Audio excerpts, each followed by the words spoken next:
ఇంకో పక్క సిపిఎస్ రద్దుకు ఎందుకు బటన్ నొక్కలేదని అడుగుతున్నా. ఆ రోజు అన్నాడు ఇది ఎంత పని అన్నా, వారం ఎన్ని వారాలు అయిపోయినాయి జగన్మోహన్ రెడ్డి అని అడుగుతున్నా. చివరి వారం వస్తా ఉంది, పోయే వారం వస్తా ఉంది, తప్పకుండా పోతున్నావు. ఇలాంటి మోసాలు చేసి గుంతలు పడిన రోడ్లు బాగు చేయడానికి బటన్ నొక్కాడు అని అడుగుతున్నా. నొక్కతారని మీకు ఆశ ఉందా అని అడుగుతున్నా. ఒక్క విషయం మీరు గుర్తుపెట్టుకోవాలి. ఈరోజు ఈ ముఖ్యమంత్రిని మీరు ఒక్కసారి చూస్తే ఎక్కడ పనులు చేయాలో ఆ పనులు చేయలేదు, ఎక్కడైతే తప్పుడు పనులు చేయకూడదు అక్కడ మాత్రం తప్పుడు పనులు చేశారు. దోపిడీ పైన శ్రద్ధ పెట్టాడు, ఒక ఆర్థిక ఉగ్రవాదిగా మారాడు. ఏ స్కీమ్ పెట్టినా దాని వెనకాల ఒక పెద్ద స్కామ్ ఉంటుంది. మైనింగ్, ఇసుక, లిక్కర్, భూములు, ఏది చూసినా దోపిడీనే దోపిడీ. ఇంత దుర్మార్గం ఎప్పుడూ లేదు. నేను అడుగుతున్నా మిమ్మల్ని అందరినీ, ఈ రాష్ట్రంలో బాగుపడిన వ్యక్తి ఒక్కడే ఒక్కడు. ఎవరు తమ్ముడు? ఎవరమ్మా బాగుపడింది? దేశంలో అందరి ముఖ్యమంత్రుల ఆస్తులు ఎంత ఉన్నాయో దానికంటే ఎక్కువ ఆస్తి ఉండే వ్యక్తి ఎవరో మీరే చెప్పండి. ఎవరు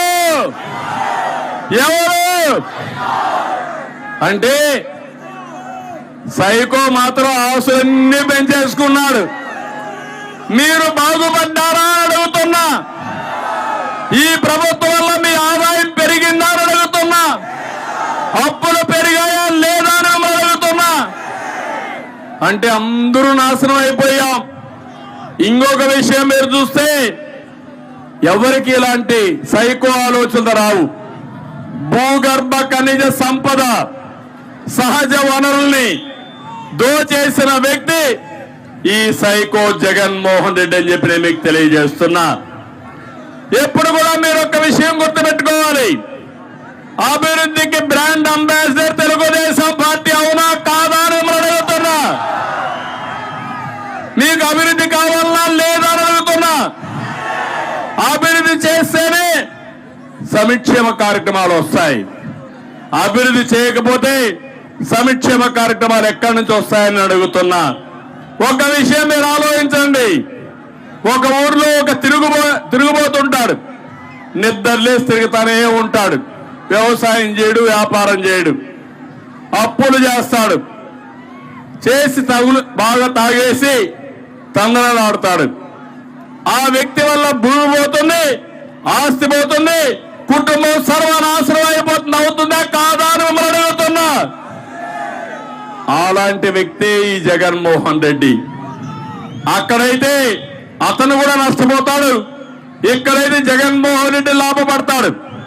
నేను అడుగుతున్నా, అమరావతి పూర్తయి ఉంటే ఎట్లుంటది తమ్ముళ్ళు? ఒక్కసారి మీరు ఆలోచించండి. హైదరాబాద్ నేనే అభివృద్ధి చేశా.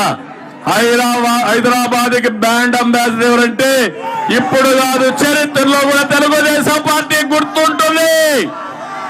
అవునా కాదా? అవునంటే జైలుపైకి ఎత్తండి. ఇక్కడే చూసా. ఇప్పుడే ఐటీ వాళ్ళు ప్రపంచం అంతా వెళ్ళారు.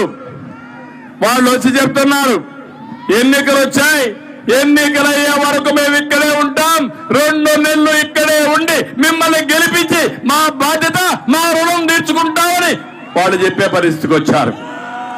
వాళ్ళు రావాల్సిన అవసరం ఉందా అని మిమ్మల్ని అడుగుతున్నా. వాళ్ళకు ఒకటే కృతజ్ఞత.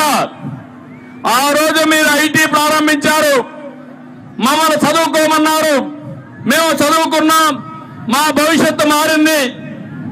నేను పుట్టిన గ్రామంలో ఇంకా సమస్యలు ఉన్నాయి, మళ్ళీ మీరు వస్తేనే ఈ సమస్యలు పరిష్కారం అవుతాయని ఎక్కడో అమెరికా, ఆస్ట్రేలియాలో ఉండేవాళ్ళు వచ్చారంటే అది తెలుగుదేశం పార్టీ చూపించిన చొరవ. అవునా కాదా అని మిమ్మల్ని అడుగుతున్నా.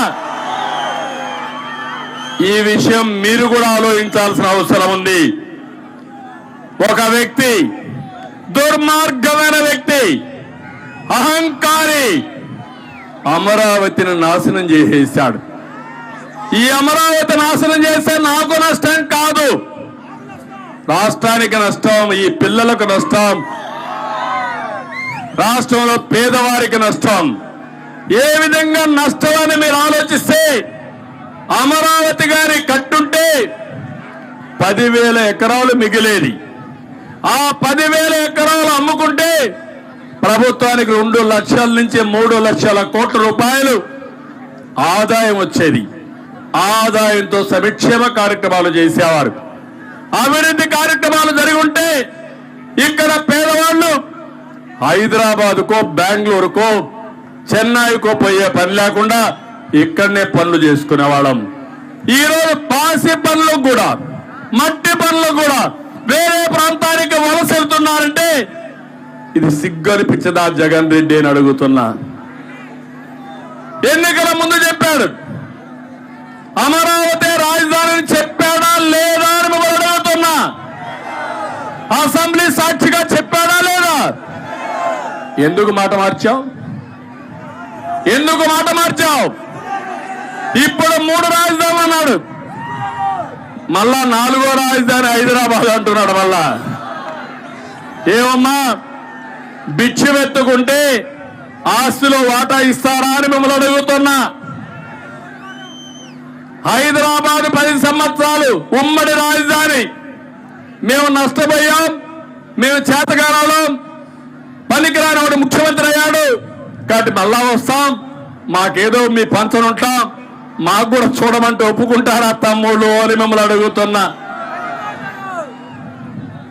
అదే జరిగింది రాష్ట్రంలో, విభజన జరిగింది, నష్టం జరిగింది.